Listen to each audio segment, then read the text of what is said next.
Hey everyone, MarsJake8 here. So, let's do something a little bit differently. I've been wanting to expand my content beyond the music medium for a while now, but really haven't had anything that really inspired me to. Until now. If you've been following my Twitch, you'll know that I've been playing the hell out of Dark Souls 3. It's an insanely fun game that's incredibly challenging.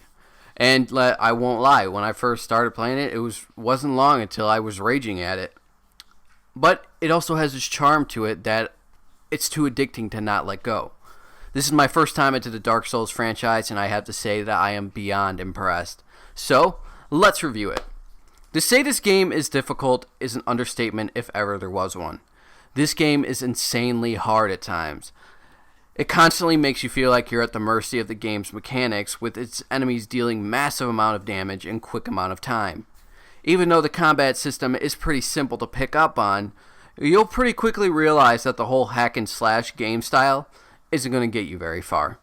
Sometimes you can do it for like the lower enemies, but for tougher enemies and bosses, especially bosses, that will only wind up in you dying a lot and there being a lot of frustration as you drop all the precious souls you've gathered every time you die and have to race back to the spot to reclaim them.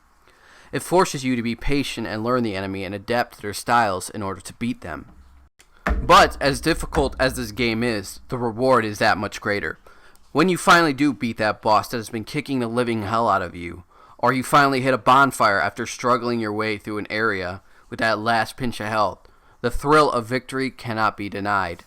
Plus, for each boss that you defeat, you gain their souls, which gives you the opportunity for a large boost in your total number of souls collected, which helps you out in leveling, or special weapons and gear. The world of Dark Souls 3 is vast, and it reminds me greatly of older games like the original Legend of Zelda, where it lacks a main story, and it doesn't give any specific directions to go in. It gives you a sword, a shield, and then hands you control of the adventure. And it rewards you for going off the beaten path and finding hidden secrets. This game does an amazing job of making a world that splits into many different paths that lead to new locations for you to explore. And for the most part, they don't lock it off. Yeah, some places do require you to beat a boss before you can progress to the next area, but those are few and far between. Sure, you may run into a powerful enemy and meet an inevitable death, but you also have the chance of discovering new weapons and items and meeting new characters.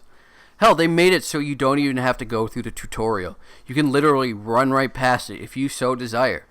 Though keep in mind, right after the tutorial areas, there's a boss fight. Leveling up in this game is also pretty interesting. You can level up your characters and you can level up your weapons. While you're making your way through an area and defeating enemies, you gather souls, which you can use to level up your character by leveling up specific stats. Now, I will say that as a new player, I was and still am pretty confused as to what some of these stats actually improve.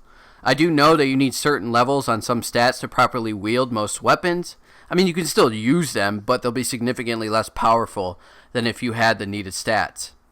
And to be honest, I'm not a fan of that. I feel like this concept would have worked a lot better for stronger weapons later on in the game, or even as you're leveling up your weapons to have those needed stats come into play. In that way, it gives you the opportunity to experiment with different weapons and playstyles, and pick which one best matches with you, rather than forcing you to play with the weapon that best matches your stats. The combat in this game is actually really well done. It's simplistic to grasp, but it takes a long time to master. And with there being so many different weapon variants and shield variants, there's always new ways of playing and new combat styles to learn.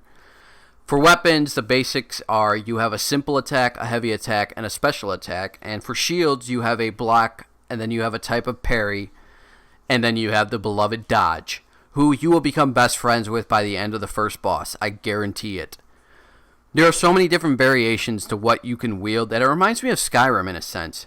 You want to rock a one-handed sword and a shield for the entire game? Go for it. Want to slaughter anything that stands in your way with the fury of an ultra great sword or a giant hammer? Do it. Want to dual wield a mace with pyromancy to crush and burn your foes to ash? More power to you, friend. The number of ways to roleplay this game are insane. You will find something that fits your style. I want to talk about one last thing before I start to wrap this up, and that is co-op and PvP. Co-op in this game is actually really fun. Having two teammates by your side as you make your way through some really hard dungeons or other various locations is pretty damn enjoyable. Going through boss battles that were extremely hard as solo players suddenly become a totally different story as you just gang smash the hell out of them. The way that co-op works is you can either summon someone to your world or you can be summoned into another player's world. The things to take into consideration about co-op is, number one, if you are summoned into someone else's world and you beat a boss that you haven't already beaten in your world, that boss will still be there when you return to your world. Number two, if you're not in your world, you can't pick up items, you have a lot less Estus flask, and enemies don't drop loot. But the flip side of all this is that if you die in another person's world, any souls that you had and are gathered while in their world will stay with you when you respawn back into yours. And finally, number three, if you die in another person's world, you are immediately sent back to your own world. If you die while you have people summoned in your world, they will all immediately be sent back to their own world. Now, I do have some complaints with co-op, but I will talk about that in a bit. I want to address PvP real quick, and even though I don't really have any experience with it, like I've barely touched it, if at all, I don't know how to invade other people's worlds, and I don't know how other people invade my world. But I do want to address it because it is in the game, and it is an option to those players who are interested in that. And it's not that I think PvP is bad or anything. PvP seems to be very enjoyable, especially when I have experienced it in co-op. PvP do invade somebody else's world when they have a group of people in their world. They're about to get their ass handed to them. That being said,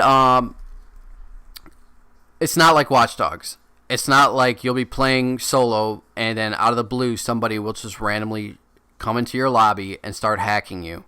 Or in this game's case, killing you. That's not going to happen. In my 36 hours of playing this game, that has never once happened.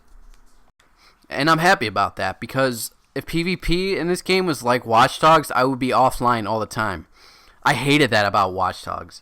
I hated that I'd be exploring the world, taking in the sights and the sound, finding the hidden secrets and stuff like that. And then all of a sudden I'm immediately in crisis mode as somebody's hacking into my world. With this game, it would be 10 times more stressful. So I'm glad that that wasn't a part of this game. So I do have some complaints about this game. For one, going back to co-op, I feel like some of the bosses in this game were made with more of a co-op focus in mind rather than a single-player focus. Sullivan. What I mean by this is that they are extremely hard to fight in single-player in comparison to previous bosses, and then when you finally do fight them in co-op, it just seems like they're 10 times easier, and it can spoil the fun of the boss fight. Another thing is, I seem to have a lot of trouble landing backstabs, even when I sneak up directly behind an enemy. It's gotten to a point where I don't even attempt to try it anymore. I don't know if it's weapon-based, skill-based, or if the area to land the shot is so ridiculously small that the chances of you actually landing it are slim to fucking none. Either way around, it's super annoying. The game also has some really unfair glitching issues when it comes to enemy attacks. There have been numerous times when I've gotten killed by an enemy launching into an attack when there's a wall between us and somehow they glitch through it and hit me and kill me. And finally, I would like to see titles by the subtitles when people are talking. There have been so many times in this game when I'm talking to another character and I realize that I don't even know who these characters are. Like, I'll meet a new character, and then later on in the game, I'll meet up with them again, and I'm just like, I'm sorry, but I have no idea who you are. With that being said, I could keep praising this game like it praises the sun. It is an incredible game that when it's not pissing you off with its rage-inducing difficulty, it's opening a beautiful world for you to explore and discover new things. It gives the player the options to play the way they want to, even if it does require some leveling up. The locations are beautiful and vast, with amazing scenery. The battles are incredibly rough, but also very rewarding. If you can handle a game that wants to piss you off and wants to kill you with its difficulty, but also wants you to not give up and to keep fighting until you win, then this is a great title for you. So for my final score for Dark Souls 3, I give it a 9 out of 10. I hope you all enjoyed this. I know it's a lot longer than my usual reviews, but this game just inspired me to create, and I couldn't pass it up. That being said, these kind of reviews will be more rare. That doesn't mean this will be my only game review I ever do, but they do take a lot more time and thought than my album reviews do. Plus, also remember that these are all the opinions of a guy on the internet who enjoys playing video games and listening to music. If you agree or disagree, please feel free to share in the comments. You guys know I love reading that. If you enjoyed this video and or want to see more of this change in content, don't be afraid to smack the like. And if you want to join the team, why not just hit the subscribe button while you're at it. Hope to see you all in the next one. Mars out.